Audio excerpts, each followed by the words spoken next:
మెదక్లో క్రిస్మస్ వేడుకలు అంగరంగ వైభవంగా జరుగుతున్నాయి. ఇక ఇదే అంశానికి సంబంధించిన పూర్తి అప్డేట్స్ అందించడానికి మా ప్రతినిధి దిలీప్ లైవ్ లో జాయిన్ అవుతున్నారు. దిలీప్, మెదక్లో క్రిస్మస్ వేడుకలకు సంబంధించి అప్డేట్స్ ఏంటి? క్రిస్మస్ అంటేనే మనకు ప్రత్యేకంగా తెలుగు రాష్ట్రాల్లో కూడా మెదక్ చర్చికి ఒక ప్రత్యేక స్థానం ఉందని చెప్పుకోవచ్చు. సో మెదక్ చర్చ్ ప్రతి ఒక్కరి నోట్లో వచ్చేటువంటి మాట అని చెప్పుకోవచ్చు. సో పొద్దున ఉదయం 4 గంటల నుంచి కూడా ప్రత్యేకంగా ఆరాధన కార్యక్రమాలు ఇక్కడ నిర్వహిస్తున్నారని చెప్పుకోవచ్చు.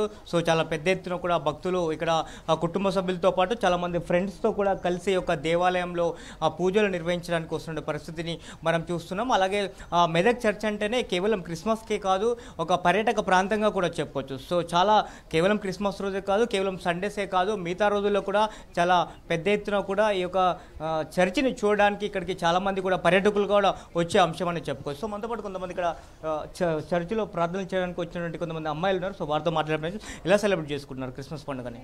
చర్చ్ ఇక్కడే మేము పుట్టి పెరిగింది. చర్చ్ అయితే ఇక్కడ క్రిస్మస్ 24th నవంబర్ నుంచి స్టార్ట్ అవుతుంది. మేము ఉండేది సిటీలో అయినా ఎవరి క్రిస్మస్కి ఇక్కడికే వస్తాము. ఫ్రెండ్స్, ఫ్యామిలీ అందరం కలిసి ఇక్కడే చేసుకుంటాం. మీరు ఎట్లా సెలబ్రేట్ చేస్తున్నారు ఫెస్టివల్కి? యాక్చువల్లీ మాది ఇక్కడనే. వీళ్ళందరూ మా ఫ్రెండ్స్ చాలా దూరం నుండి వచ్చారు. ప్రతి ఇయర్ నేను ఇన్వైట్ చేస్తాను వాళ్ళని. వాళ్ళు హ్యాపీగా 24th నైట్ వచ్చారు. ఎర్లీ మార్నింగ్ సర్వీస్ చేసుకున్నారు. వాళ్ళతో నేను ఎంజాయ్ చేస్తున్నాను. ప్రతిసారి వాళ్ళని నేను పిలుస్తాను అనమాట. వీళ్ళు ఎంజాయ్. మీరు ఎక్కడి నుంచి వచ్చారు? మేము హైదరాబాద్ నుంచి వచ్చాము. ఇక్కడ మా ఫ్రెండ్స్ మమ్మల్ని ఇన్వైట్ చేస్తే వచ్చాము. ఇక్కడ చాలా బాగుంటుంది. ఒక లాస్ట్ 3-4 ఇయర్స్ నుంచి మేము ఇక్కడే వస్తాము. అంత 15 days ముందు నుంచే చాలా సెలబ్రేషన్స్ ఉంటుంది. చాలా బాగుంటుంది. ఇక్కడ ఒక పీస్ఫుల్ ప్లేస్. ఇది చాలా ఎంజాయ్మెంట్ ఉంటుంది ఇక్కడ. మళ్ళీ ఇంకా చాలా యాక్టివిటీస్ అన్నీ, షాప్స్, ఎగ్జిబిషన్స్ అన్నీ బాగుంటాయి. హ్యాపీ క్రిస్మస్ అందరికీ. మీరు ఎలా సెలబ్రేట్ చేసుకున్నారు క్రిస్మస్? మేము రైట్ ఫ్రమ్ చైల్డ్హుడ్ మేము ఇక్కడనే ఉంటాం అన్నమాట.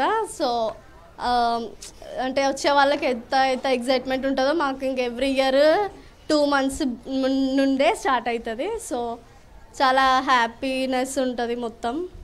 అండ్ ఇంకా ఎగ్జిబిషన్ చూస్తే మీరు బాగుంటుంది. ఎవ్రీ ఇయర్ ఇట్లనే జరుపుతూ ఉంటారు. అండ్ బాగుంటుంది. We feel blessed.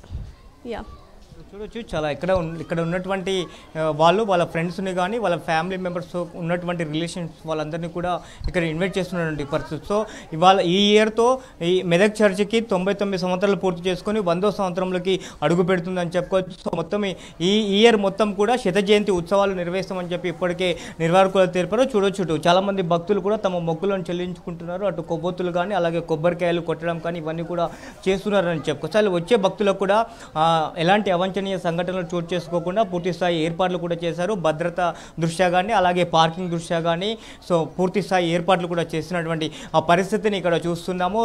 సో సాయంత్రం వరకు ఇవాళ అర్ధరాత్రి వరకు కూడా ప్రత్యేకంగా ఆరాధన కార్యక్రమాలు నిర్వహిస్తూ ఉంటారు. సో అప్పుడప్పుడు ప్రత్యేకంగా గీతాలపన కార్యక్రమాలు కూడా చేస్తున్న పరిస్థితిని కనిపిస్తుంది. సో మొత్తం కూడా 3 రోజుల పాటు ఈ యొక్క క్రిస్మస్ సంబరాలు ఇక్కడ మెదక్ CSI చర్చిలో చాలా ఘనంగా నిర్వహిస్తున్నారని చెప్పుకోవచ్చు. సో మొత్తం కూడా ఈ 3 రోజుల పాటు సుమారు 3 నుంచి 4 లక్షల మంది భక్తులు ఈ యొక్క స్వామివారిని దర్శించుకుంటారు. సో ప్రత్యేకంగా భక్తి శ్రద్ధలతో ఇక్కడ క్రిస్మస్ వేడుకలో పాల్గొంటారని చెప్పుకోవచ్చు. సో మొత్తం ఇక్కడ ఒక జాతర వాతావరణం కూడా నెలకొన్నటువంటి పరిస్థితి కనిపిస్తుంది. కేవలం ఇక్కడ మెదక్లో ఉన్నటువంటి భక్తులే కాదు, తెలుగు రాష్ట్రాలతో పాటు అటు కర్ణాటక, మహారాష్ట్రకు సంబంధించినటువంటి కూడా భక్తులు చాలా పెద్ద ఎత్తున కూడా ఈ యొక్క మెదక్ CSI చర్చ్ను దర్శించుకోవడానికి వస్తున్నటువంటి దృశ్యాలను మనం చూస్తున్నాము. అలాగే లోపల కనుక చూసుకుంటే ఆరాధన కార్యక్రమంలో యేసుక్రీస్తు జననం నుంచి మరణం వరకు మళ్ళీ తిరిగి సిలువ అయ్యేంత వరకు కూడా ప్రత్యేకంగా ఆరాధనలో భక్తులను ఉద్దేశించి మాట్లాడుతున్న పరిస్థితిలో మనతో పాటు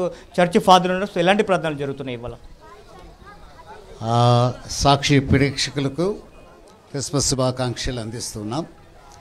ఉదయకాలం నుంచి ఈ ప్రత్యేక ప్రార్థనలు వచ్చినటువంటి ప్రజలందరికీ మొన్నటి దినం నుండి ఈ ప్రాంతంలో దేవుని ఆరాధించడానికి వివిధ ప్రాంతంలో నుండి వచ్చారు. వారందరూ ఉదయమే 4 గంటలకు సిద్ధపడి దేవుని ఆరాధించడానికి మందిరంలోకి వచ్చినారు. తిరిగి 10 గంటలకు రానున్నటువంటి 3-4 రోజులు ఈ రీతిగానే భక్తులు తరలి వస్తారు. వారి కొరకు ప్రత్యేక ప్రార్థనలు చేస్తారు. వారికి అన్ని సౌకర్యాలు పోలీస్ డిపార్ట్మెంట్ ద్వారా ఇక్కడ ఉన్నటువంటి అధికారుల యొక్క సలహా మేర కలెక్టర్ గారి యొక్క సూపర్విజన్లో అన్నీ సక్రమంగా ఏర్పాటు చేయబడ్డాయి. మరి ఏ కొరతలు లేకుండా ఎలాంటి ఇబ్బందికరమైనటువంటి పరిస్థితులు చిన్నలు పెద్దలు ఎవరు ఎదుర్కోకుండా కనీస అవసరతలు వారి కొరకు ఏర్పాటు చేయబడ్డాయి. సో మొత్తం మీద వచ్చినటువంటి భక్తులకు అన్ని రకాల ఏర్పాట్లు కూడా చేస్తున్నారు. సాయంత్రం వరకు కూడా ఆరాధన కార్యక్రమాలు నిర్వహిస్తామని చెప్తా ఉన్నారు. Vote Kavitha. Right Dilip, thank you.